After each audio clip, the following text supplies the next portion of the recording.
Hi, my name is Saysh and welcome to my channel.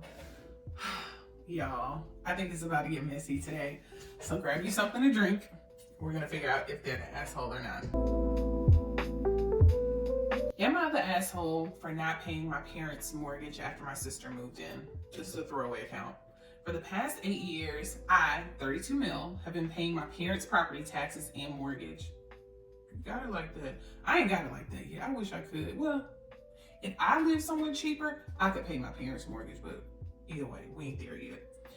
They are retired and they have very little retirement savings because they put all their money into my sister, 29F, and I's education. So that means y'all are their retirement plan. So I guess you're doing the right thing. We both went to top universities and found successful jobs afterwards. I felt like I owed my parents for all they sacrificed for me, so it was a no-brainer to help them retire with no financial stress. That's a good sign right there. That's a king. That's a black king right there. My parents did not consult my sister about splitting these costs with me. Instead, the agreement was I would get a larger share of the house, I guess, when they passed away. Fast forward to now, my sister unfortunately lost her job last year and as a result doesn't have much savings. She moved in with my parents to save money while looking for a job. I recently found out that my sister pitched staying permanently in my parents' house and my parents have agreed. Okay. I was furious at this because I had been paying for the house with the understanding that it would be sold and I would get the larger share. It is very likely my sister never sells the house and instead raises her eventual family there. Oh, got it. So she had a plan. She just needed the platform. Well, I got a real plan. Right. I don't give a damn. I just needed the platform. Right. I had the plan. Right. All I need is the platform. Oh, dang. Because the original agreement with my parents changed. I stopped paying the mortgage, leaving it up to my sister to take care of it if she's taking over the house. My parents are furious with me, saying I'm too money obsessed and should be continuing to help the family while my sister is in a tough spot while looking for a job. Instead, they are promising that eventually my sister will pay me out for my share of the house, plus whatever else I contributed over 8 years. I turned that offer down because there's no real guarantee this will happen, and I don't trust my sister to follow through financially. I may be the asshole for taking such a cynical stance and leaving my family in financial stress, but I feel like I was already burnt once through verbal agreements, and I don't want to get burned again.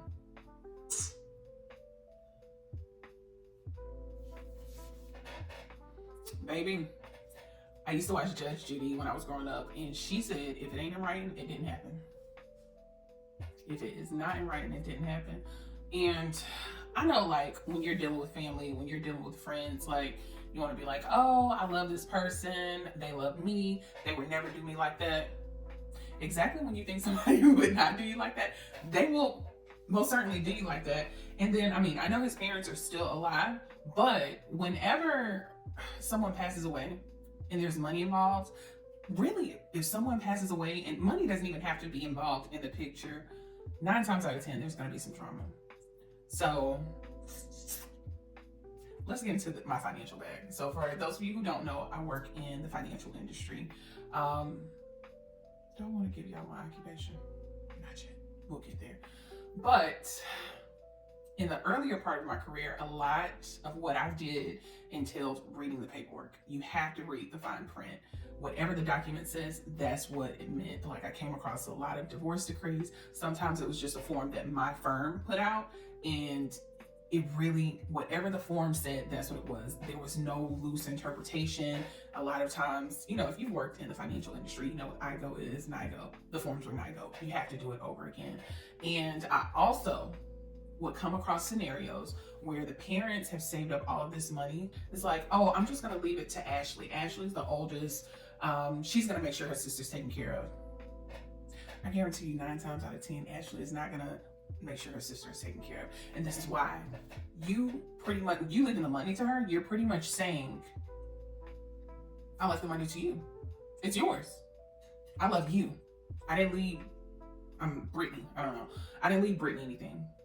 And what parents don't realize is that you're pretty much saying without saying, I love this child more than this one. Even though that was never your intention to do or say, That's what you're saying. And legally, that child that was left 100% of the account is not legally obligated to leave your other children anything. So I know we kind of went off on a caveat, but I can't ignore it. This is what I do every day.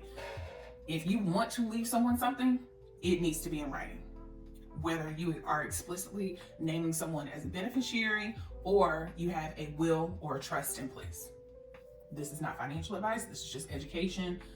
If you have a choice between a trust and a will, you may want to set the trust up. And the reason that I say that is because a will, yes, it'll tell you where your assets are supposed to go, but it still goes through probate.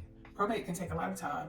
And then if there's something that was left out of the will or it wasn't explicit, it can eat into the assets. So, but a will is better than not having anything at all, because baby, I know people who have had to go through probate for years on end, and that was never the intention of the decedent. So if you love your family, you need to explicitly state what you want to happen with this account, what you want to happen with this particular asset, what you want to happen with this money.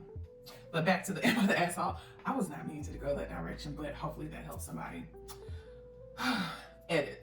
My sister is fully opposed to selling the house because it has sentimental value. We knew that was coming.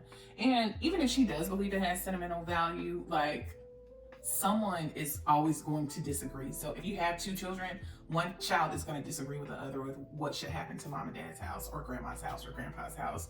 If you have three children, at least one person is going to disagree. Please explicitly state what you want to happen to your assets in your estate planning documents. Okay? All right.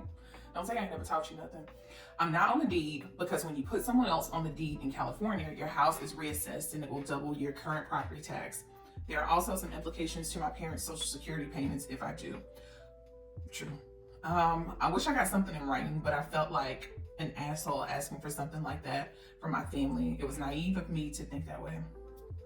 I don't think he's the asshole. I do think he's in his feelings and he needs to, for lack of better terms, take a beat. He needs to take a moment, rethink what, let's think about this thing logically. You want the house. If this is a house in California, 9 times out of 10, this house is worth at least $500,000, maybe even upwards of $1 million. And this could be a 3-bedroom, 2-bath house. But the fact that it's in California, location is cash, period. Yeah, I think that I can't believe we're going in this direction. This is so cool. Like, this is what I do day in and day out. But like I said, this is not this is not financial advice. This is education.